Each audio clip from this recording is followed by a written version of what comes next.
R$ 3 milhões. Esse foi o preço da minha alma por um ano. Eu era apenas uma garçonete tentando pagar o tratamento do meu irmão, até que Nicholas Valente, o CEO que o mundo chama de o tubarão de gelo, me fez uma proposta impossível. Ele precisava de uma esposa perfeita para herdar o controle da siderúrgica da família.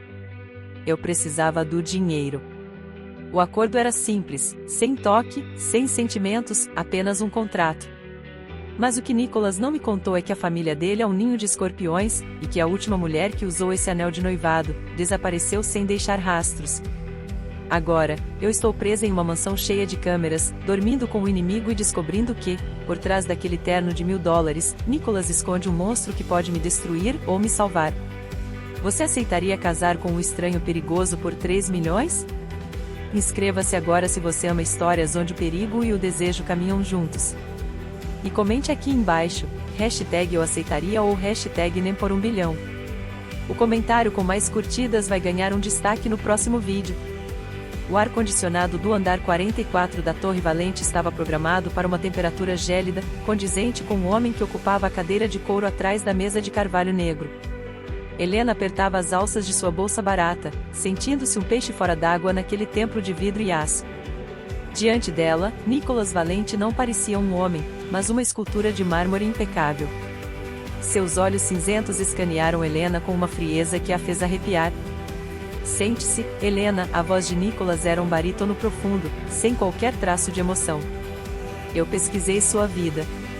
Sei sobre a dívida do hospital, sei sobre o seu irmão e sei que você está a um passo de ser despejada. Eu não estou aqui para oferecer caridade. Estou aqui para oferecer um negócio. Ele deslizou um documento de 20 páginas pela mesa. Helena leu o título em letras garrafais: Contrato de Convivência Marital e Apoio Corporativo. O que é isso? Helena perguntou, a voz trêmula. Meu avô, o patriarca dos Valente, deixou uma cláusula arcaica no comando da siderúrgica. Para eu assumir a presidência total, preciso estar casado e manter uma imagem de um homem de família por pelo menos 12 meses. Minha ex-noiva fugiu, e eu preciso de alguém que saiba seguir ordens e que não tenha laços com o meu mundo. Você é perfeita porque ninguém vai suspeitar de uma ninguém. Você recebe 3 milhões no fim do contrato. Em troca, você vive na minha casa, frequenta meus eventos e finge que me ama diante de cada câmera que encontrar. Helena olhou para as mãos de Nicholas. Eram mãos grandes, fortes, mãos que pareciam capazes de esmagar qualquer coisa. E quais são as regras? Ela perguntou, tentando manter a pouca dignidade que lhe restava.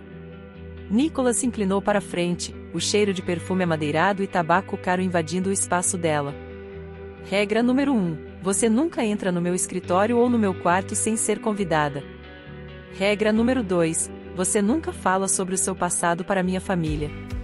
Regra número 3, e a mais importante, não se apaixone por mim. Eu não tenho um coração para retribuir, e você acabaria saindo daqui com cicatrizes que o dinheiro não pode curar. Helena pensou no rosto do irmão doente. Pensou na conta de luz vencida. Ela pegou a caneta e assinou. No momento em que a tinta tocou o papel, o olhar de Nicholas mudou. Não era mais o olhar de um recrutador, mas o de um proprietário. Ótimo, ele disse, levantando-se. Meu motorista vai levar você para comprar roupas que não pareçam ter vindo de um brechó. A partir de hoje, você não é mais Helena Silva. Você é a futura Senhora Valente. E lembre-se, Helena, no meu mundo, as aparências não são apenas importantes. Elas são a única coisa que separa os predadores das presas. A transformação de Helena começou em uma boutique fechada exclusivamente para ela. Estilistas franceses a mediam como se estivessem preparando uma obra de arte para um museu, enquanto o motorista de Nicholas, um homem silencioso chamado Elias, vigiava a porta. Helena sentia-se um fantoche. Vestidos de seda, sapatos de solas vermelhas, joias que custavam mais do que ela ganharia em 10 vidas. Quando ela finalmente se viu no espelho, usando um vestido de coquetel verde esmeralda, ela mal se reconheceu. A garçonete havia sumido, e em seu lugar, estava uma mulher que exalava uma sofisticação perigosa. A primeira prova de fogo veio no jantar de noivado, realizado na mansão ancestral dos Valente. O lugar era um labirinto de corredores escuros, quadros de antepassados severos e um silêncio que parecia esconder gritos. Nicholas a recebeu no hall, oferecendo o braço com uma elegância ensaiada. Mantenha o sorriso, Helena, ele sussurrou perto do seu ouvido, o hálito quente enviando um calafrio involuntário pela sua espinha. E, pelo amor de Deus, não beba demais. Minha madrasta, Antônia, vai tentar te desestabilizar. Ela quer que o filho dela, meu meio-irmão Luca, assuma a empresa. Para ela, você é o alvo. Ao entrarem na sala de jantar, os olhares foram como flechas. Antônia, uma mulher que parecia ter sido esculpida em gelo e botox, analisou Helena de cima a baixo. Então está a famosa joia escondida que Nicholas encontrou? Antônia perguntou, a voz pingando um sarcasmo refinado. Curioso, eu não sabia que a família Silva tinha tradição em servir mesas em lanchonetes de beira de estrada. O silêncio na mesa foi mortal. Nicholas apertou levemente o braço de Helena sob a toalha de linho. Era um sinal de controle, ou talvez de aviso. Minha família sempre valorizou o trabalho árduo, Dona Antônia, Beatriz respondeu, lembrando-se das lições de postura que Nicholas a obrigara a ter, algo que, pelo que ouvi, o seu filho Luca ainda está tentando entender enquanto gasta a herança em cassinos. Luca, um jovem de olhar serpentino que estava sentado à frente deles, sorriu, revelando dentes perfeitos demais. Ela tem dentes, Nicholas. Eu gosto disso. Mas tome cuidado, querida cunhada. Nesta casa, as pessoas que falam demais costumam ter acidentes lamentáveis. Como a última noiva do Nicholas, você ouviu sobre o que aconteceu com a pobre Sofia, não é? Ou ele se esqueceu de mencionar que o tubarão de gelo tem um histórico de deixar suas noivas sem fôlego. Helena sentiu um nó na garganta. Ela olhou para Nicholas, esperando que ele respondesse, que a defendesse, mas ele continuou cortando seu bife com uma precisão cirúrgica, como se o assunto fosse o clima. A Sofia não era forte o suficiente para o sobrenome valente e Nicholas disse, finalmente levantando os olhos. Espero que a Helena seja. Agora, podemos jantar em paz ou devo lembrar a Antônia que o orçamento da reforma da sua casa de praia ainda não foi aprovado por mim? Após o jantar, Helena foi levada para a ala leste da mansão. O quarto era imenso, mas a porta de comunicação com o quarto de Nicholas, embora trancada, parecia uma presença constante. Elias deixou as malas dela e saiu sem dizer uma palavra. Helena desabou na cama de dossel, o peso das joias e do cansaço físico quase a fazendo chorar. Ela estava cercada por luxo, mas sentia-se mais pobre do que nunca. Ela se levantou para fechar as cortinas pesadas de veludo quando viu algo que congelou seu sangue. No jardim abaixo, sob a luz pálida da lua, um vulto estava parado, olhando diretamente para sua janela. Era uma mulher, vestida com algo claro, que parecia um vestido de noiva desbotado. Antes que Helena pudesse piscar, o vulto desapareceu entre os arbustos de azaleias. Assustada, ela correu para a porta de comunicação e, sem pensar nas regras, bateu com força. Nicholas! Nicholas, abra a porta! A porta se abriu segundos depois.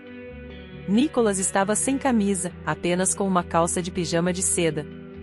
A luz fraca revelou cicatrizes profundas em suas costas, marcas que pareciam ter sido feitas por chicotes ou garras. Ele a encarou com uma fúria fria. O que eu disse sobre as regras, Helena? Eu não permito interrupções. Tem alguém no jardim? Ela exclamou, ignorando a visão do corpo dele. Uma mulher, ela estava me olhando. Nicholas, ela parecia a descrição da Sofia que o Luca deu. O rosto de Nicholas ficou subitamente rígido. Ele caminhou até a janela dela, olhou para baixo e depois fechou as cortinas com força bruta. Luca gosta de pregar peças. É a única coisa que ele sabe fazer bem. Não há ninguém no jardim além dos seguranças e dos cães. Volte para a cama e tome um calmante. Se você começar a ter visões, vai arruinar a coletiva de imprensa de amanhã. Ele começou a sair, mas Helena segurou seu braço. E essas marcas nas suas costas, Nicholas? Foi o Luca que fez isso também? Ou é isso que acontece com quem tenta fugir do contrato? Nicholas parou. O silêncio entre eles era elétrico. Ele se aproximou dela até que seus peitos se tocassem, e sua voz caiu para um sussurro perigoso. Essas marcas são o preço de ter sobrevivido a esta família. E se você quiser sobreviver também, Helena, pare de olhar pelas janelas e comece a olhar para os seus próprios passos. Nesta casa, a verdade é o veneno mais letal que existe. Ele saiu, batendo a porta de comunicação. Helena ficou sozinha na escuridão, percebendo que Nicolas Valente não era apenas o homem que pagaria suas contas. Ele era a chave de um mistério que já havia consumido uma mulher antes dela. A manhã seguinte trouxe a luz cruel do sol sobre a propriedade dos Valente, mas para Helena, a claridade não dissipava as sombras da noite anterior. Nicolas a obrigou a acompanhá-lo à inauguração de uma nova ala da siderúrgica. O evento estava lotado de repórteres ávidos por um deslize do tubarão de gelo. Diante das câmeras, Nicolas era o epítome do carisma controlado. Ele mantinha a mão possessivamente na cintura de Helena, um gesto que parecia proteção para o público, mas que para ela soava como um aviso de propriedade. Sorria, Helena, ele murmurou entre dentes, enquanto posavam para uma horda de fotógrafos. A revista Forbes está logo ali. Se eles virem esse pânico nos seus olhos, as ações da siderúrgica caem 5% antes do almoço.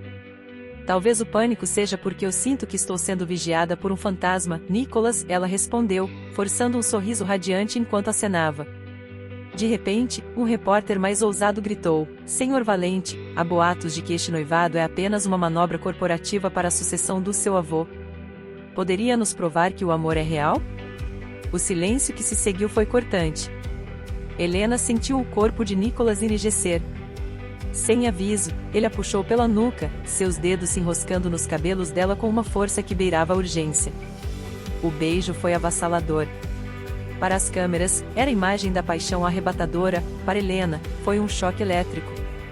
Nicolas cheirava a café e a um perigo viciante. O beijo durou o suficiente para fazer o flash das câmeras parecerem fogos de artifício, mas quando ele se afastou, seus olhos continuavam frios como o aço que sua empresa fabricava.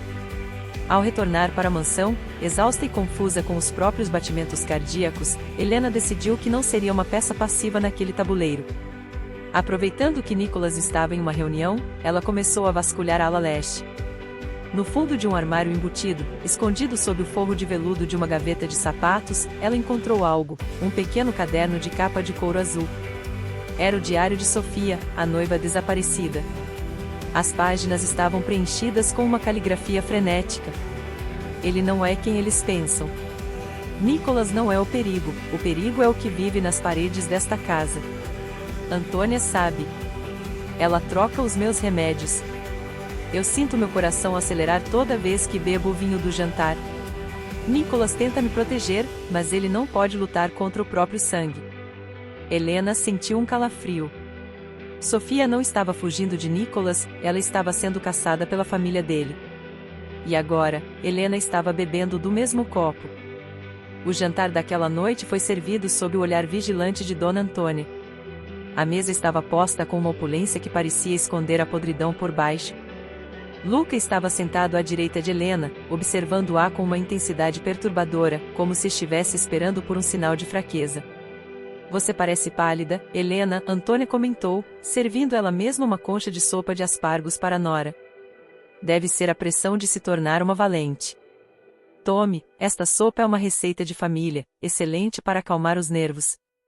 Helena olhou para a sopa cremosa e, em seguida, para Nicolas. Ele parecia distraído com documentos no tablet, mas ela notou que ele não havia tocado na própria comida. As palavras do diário de Sofia ecoavam em sua mente. Ela troca os meus remédios, o perigo vive nas paredes. Obrigada, Dona Antônia, disse Helena, pegando a colher de prata. Ela sentiu o cheiro levemente amargo, quase imperceptível sob o aroma das ervas.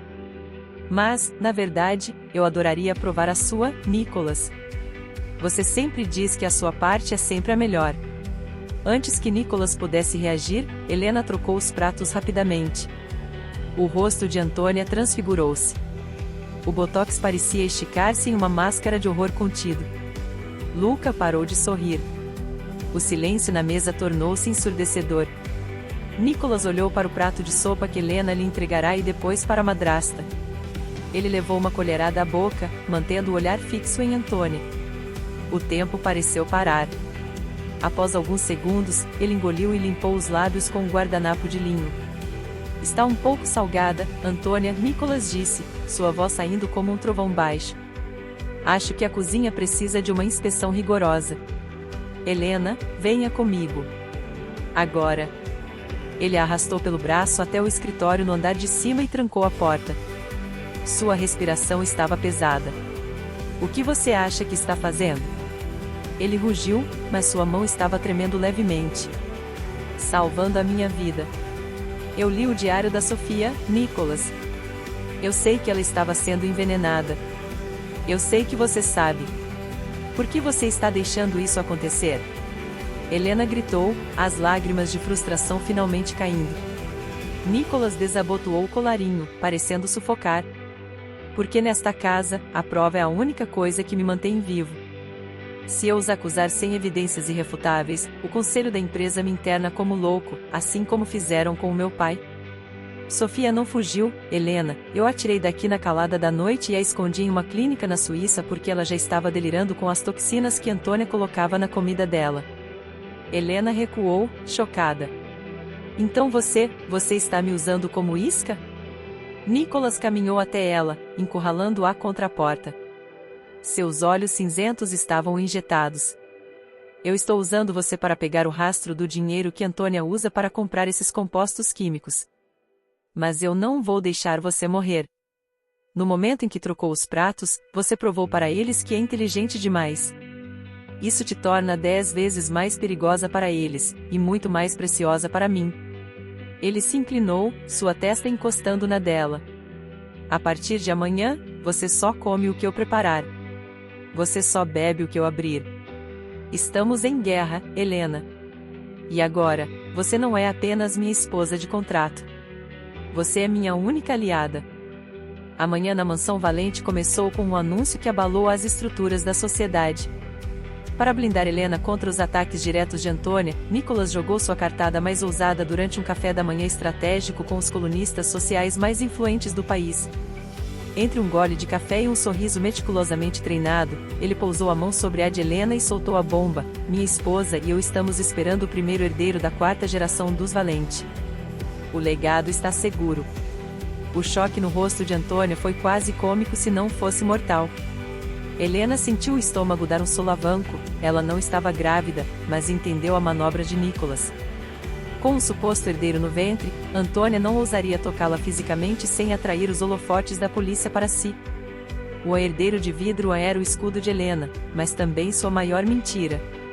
No entanto, a mentira trouxe um perigo imediato.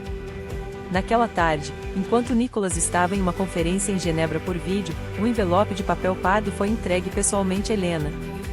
Dentro dele, fotos dela em um hospital de caridade, meses atrás, cuidando de seu irmão, e uma cópia de sua ficha criminal limpa, mas manchada por um detalhe: o nome do pai biológico de Helena, um homem que Nicholas odiava profundamente, um antigo rival de negócios que tentou levar a siderúrgica à falência anos atrás. Quem te deu isso? Helena perguntou a Elias, o motorista, que parecia desconfortável. Um homem chamado Marcos, Dona Helena. Ele está esperando na guarita. Disse que se a senhora não descer para conversar, essas fotos e a história da sua família de golpistas estarão no site de fofocas mais acessado do país em 10 minutos. Marcos era o ex-namorado de Helena, um homem mesquinho que ela abandonou quando ele tentou usar o dinheiro do tratamento do irmão dela para pagar dívidas de jogo. Agora, ele via em Helena uma mina de ouro. Ao descer até o portão, Helena sentiu o cheiro de álcool e fumaça que sempre acompanhava Marcos. 3 milhões de reais para um tubarão de gelo é troco, Helena. Marcos sorriu, mostrando os dentes amarelados. Se ele descobrir que o anjo que ele casou é filha do homem que quase o destruiu, ele vai te jogar na rua. E se a imprensa descobrir que a gravidez é uma farsa corporativa, vocês dois vão para a cadeia por fraude. Me pague 500 mil agora, ou o conto de fadas acaba hoje. Enquanto Marcos apertava o cerco contra Helena do lado de fora, Luca agia como um predador silencioso do lado de dentro. Ele aproveitou o pânico visível de Helena ao retornar para casa para oferecer um ombro amigo na biblioteca. Luca serviu 2 copos de conhaque, sentando-se perigosamente perto dela no sofá de veludo. Nicholas é o mestre em usar as pessoas, Helena. Luca começou, sua voz suave como veludo e venenosa como arsênico. Ele te colocou nesse pedestal de futura mãe para salvar as próprias ações, mas você sabe que, assim que o contrato acabar e a herança for dele, você será descartada como Sofia foi. Por que você não se alia a quem realmente pode te dar liberdade? Luca deslizou a mão pelo encosto do sofá, os dedos roçando o ombro de Helena. Eu sei sobre o Marcos. Eu vi você no portão. Nicholas é implacável com quem mente para ele, mas eu sei apreciar uma mulher que faz o que é preciso para sobreviver. Dê-me os códigos do cofre digital do Nicholas. Lá existem provas de que ele desviou dinheiro para a clínica da Sofia. Se você me der isso, eu me livro do Marcos para você e te dou o dobro do que meu irmão te prometeu. Helena olhou para Luca e viu a podridão que Nicholas tanto combatia. Ela percebeu que estava cercada, de um lado, o chantagista do passado, do outro, o traidor da família, e no centro, um marido de mentira que ela estava começando a desejar de verdade. A tensão explodiu quando Nicholas entrou na biblioteca, tendo voltado mais cedo de sua reunião. A cena era comprometedora, Luca inclinado sobre Helena, as mãos próximas demais. Nicholas não gritou, o tubarão de gelo apenas caminhou até o bar, serviu-se de uma bebida e quebrou o copo na mão, o vidro se estilhaçando e o sangue começando a pingar no tapete branco. Saia, Luca, Nicholas ordenou, sua voz soando como um terremoto subterrâneo. Agora. Ou o que aconteceu com as minhas costas vai parecer uma carícia perto do que farei com o seu rosto. Quando Luca saiu, rindo baixo com a discórdia semeada, Nicholas se virou para Helena. Ele ignorou o próprio ferimento e a prendeu contra a estante de livros. Você está grávida por 10 horas e já está conspirando com o meu irmão? O Marcos me ligou, Helena.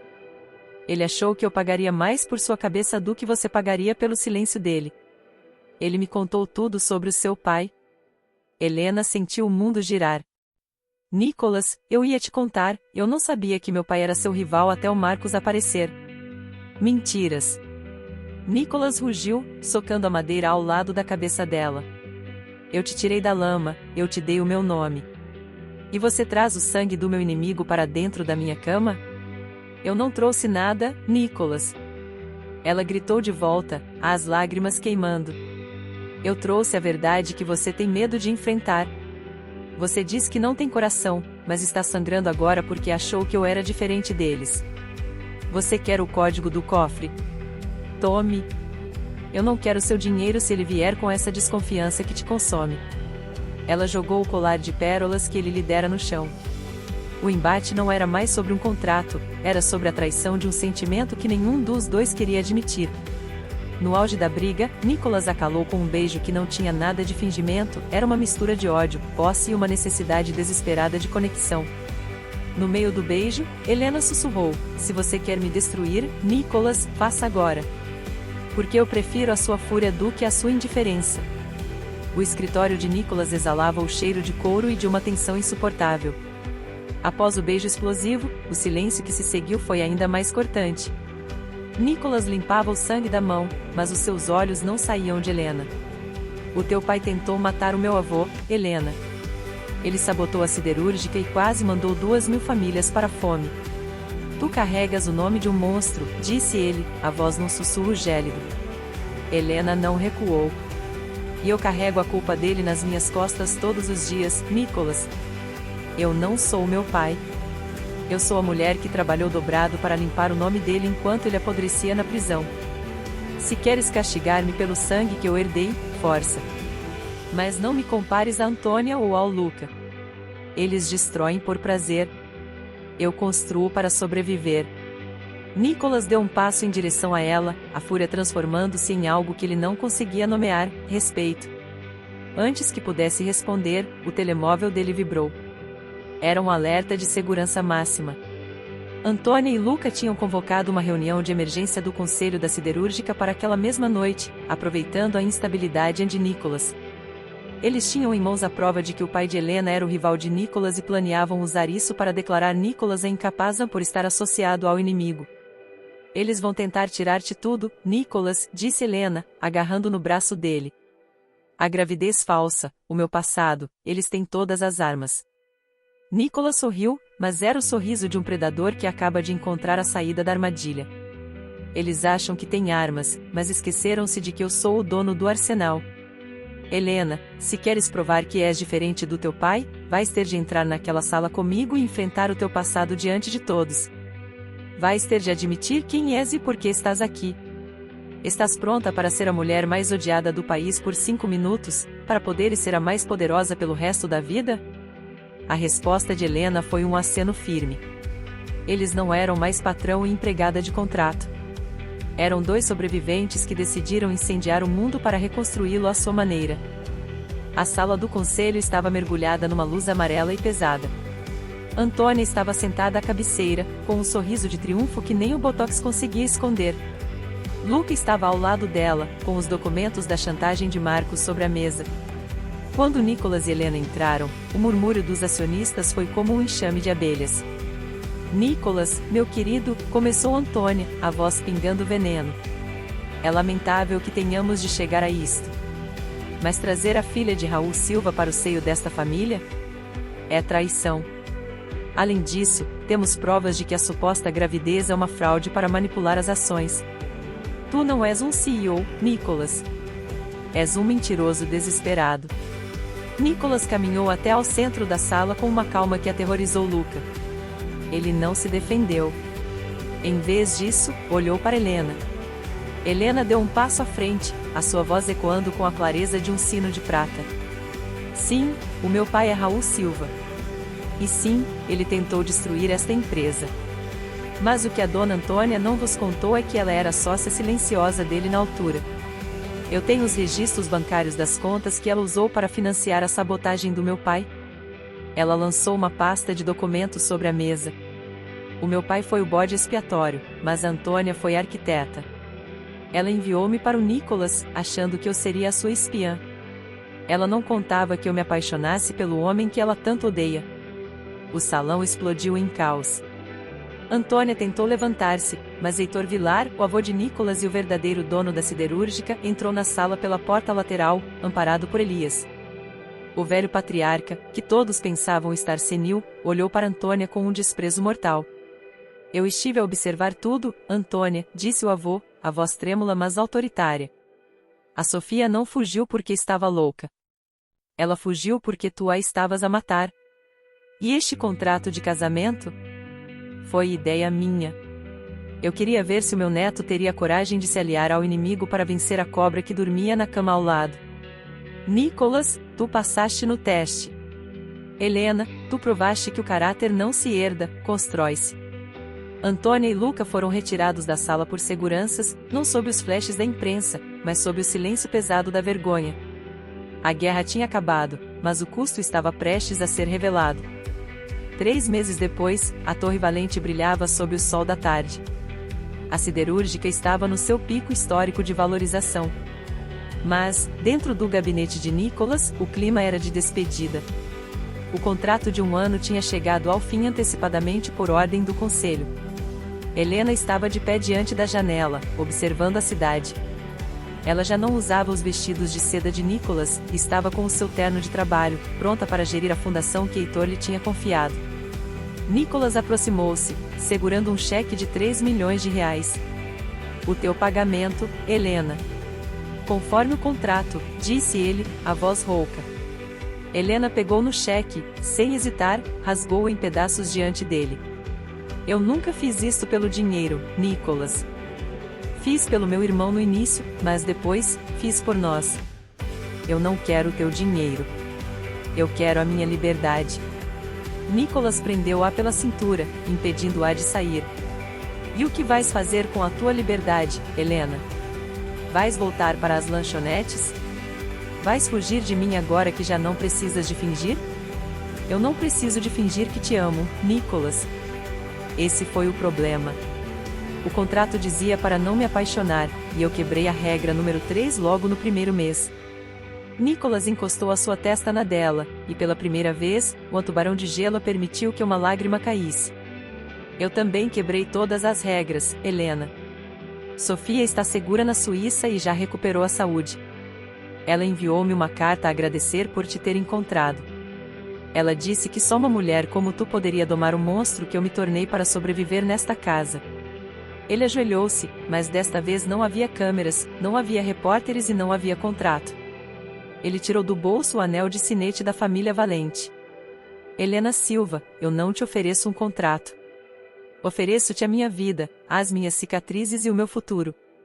Aceitas ser a senhora Valente de verdade? Sem cláusulas, sem mentiras, apenas nós? Helena sorriu, as lágrimas banhando seu rosto. Só se prometeres que nunca mais me vais pedir para comer a sopa da tua madrasta. Eles beijaram-se enquanto o sol se punha sobre o império que tinham salvo juntos. O contrato de cristal tinha se partido, mas o que restou foi algo muito mais valioso, uma verdade que nem todo o dinheiro do mundo poderia comprar. Nicholas e Helena não eram mais prisioneiros das suas linhagens, eram os arquitetos de um novo destino. Fim.